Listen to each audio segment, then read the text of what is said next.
التوتر تسود الأراضي الفلسطينية وهناك قبل أن يردوها قتيلا كانت تقول بآخر رسالة صحفية في حياتها: قوات الاحتلال الإسرائيلي تقتحم جنين وتحاصر منزلا في حي الجابريات. لكن رصاصة حية بالرأس أسكتت شيرين أبو عاقلة قبل أن تنهي رسالتها الأخيرة، وأخرى أصابت الإعلامي علي السمود الذي كان برفقة شيرين برصاصة بالظهر. بينما كان الرصاص يتهاطل من كل حدب وصوب في مخيم جنين الفلسطيني، كانت شيرين تمسك بميكروفونها لنقل الحدث. ارتداؤها السترة الواقية من الرصاص لم يكن كافياً، فما يمكن أن يكون رصاصة طائشة أو متعمدة اتجهت إلى الرأس مباشرة لتقتل الإعلامية الفلسطينية، فيما اتجهت الأخرى لتستقر في ظهر السمودي. من قتل شيرين؟ تراشق الرصاص لم ينتهي حتى بدأ تراشق الاتهامات بالمسؤولية عن مقتل الصحفية التي أرادت نقل الحدث فأردوها قتيلا. على عجل خرجت قناة الجزيرة التي كانت تعمل شيرين أبو عاقلة مراسلة لها لتؤكد أن جنود إسرائيل استهدفوا أبو عاقلة بالرصاص الحي أثناء تغطيتها لاقتحام الاحتلال مدينة جنين بالضفة الغربية المحتلة، بل ذهبت لأكثر من ذلك لتصف مقتل أبو عاقلة بالاغتيال بدم بارد، قبل أن تدعو لمحاسبة إسرائيل على ارتكاب ما وصفته بالجريمة المروعة، مع تحميل تل أبيب مسؤولية الحالة الصحية للإعلامي الآخر علي السمودي. كما أن وزارة الصحة الفلسطينية التي كانت أول من أعلن مقتل أبو عاقلة أوردت بيانا قالت فيه إن رصاص جنود إسرائيل هو من قتل أبو عاقلة، لكن الرواية انقلبت عندما أرادت إسرائيل أن تعلن عن الحادثة. فبحسب المتحدث باسم جيش الاحتلال فإن الجيش والشباك وحرس الحدود كانوا بصدد تنفيذ عملية في مخيم جنين وقرب قرية برقين ومناطق أخرى في يهوذا والسامرة لاعتقال مطلوبين، قبل أن يبدأ مسلحون فلسطينيون بحسب البيان الإسرائيلي بإطلاق النار بكثافة نحو القوات الإسرائيلية، إضافة إلى إلقاء العبوات الناسفة، ما أجبر الجنود وفق البيان الرسمي الإسرائيلي على الرد بإطلاق النار دون وقوع إصابات في صفوفها، وهو ما يكون قد تأتى عنه تعرض صحفيين لإطلاق نار مصدره مسلحون فلسطينيون، قبل أن تتعهد إسرائيل بالتحقيق بمقتل شيرين أبو عاقلة وإصابة زميلها السمودي.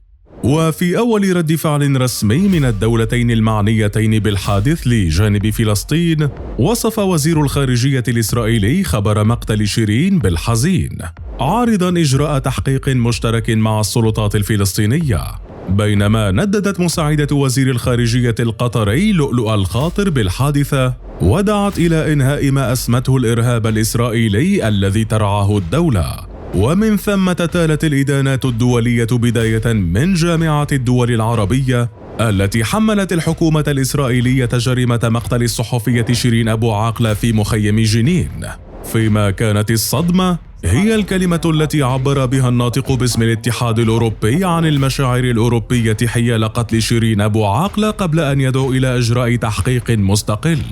أما الحزن الشديد فكان ما استخدمه السفير الأمريكي لدى إسرائيل، خاصة وأن شيرين أبو عاقلة تحمل الجنسية الأمريكية، ليكرر ما ذهب إليه كل من سبقه بالدعوة إلى إجراء تحقيق شامل، وهو الأمر الذي أعلنت عنه السلطة الفلسطينية في وقت لاحق، في وقت تريد إسرائيل أن تكون طرفاً بالتحقيق، خاصة وأنها تقول إن الاتهامات لها لا تنطلق من أساس صلب.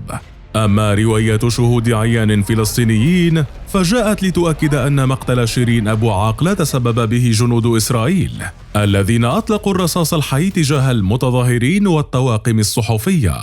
وبحسب الشاب الذي حمل شيرين لدى مقتلها، فإن جنود الاحتلال أطلقوا النار تجاهها عمدا رغم أنها كانت ترتدي سترة الصحافة التي تميز الصحفيين عن غيرهم أثناء التغطيات، وهي شهادات جاءت لتؤكد على شهادات صحفيين تواجدوا بالمكان، حيث أكدوا أن الاتفاق بين مراسلي الوسائل كان تقديم تغطية جماعية للحدث.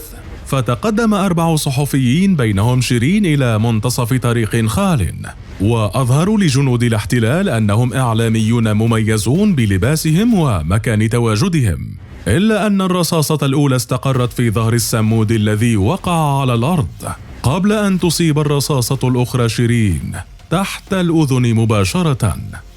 خرج بيان الاتحاد الدولي للصحفيين ليعلن أن شهادات الصحفيين تؤكد أن استهداف شيرين كان متعمدا ومنهجيا من قبل قناصة إسرائيليين.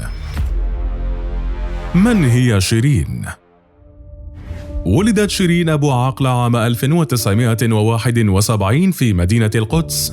درست في البداية الهندسة المعمارية في جامعة العلوم والتكنولوجيا في الأردن قبل أن تنتقل لتخصص الإعلام وتنال درجة البكالوريوس من جامعة اليرموك الأردنية. تعد شيرين من الرعيل الأول من المراسلين الميدانيين لقناة الجزيرة القطرية، حيث التحقت بالقناة عام 1997 أي بعد عام من انطلاقها. وقبل الالتحاق بالجزيرة عملت أبو عقل في إذاعة فلسطين وقناة عمان الفضائية.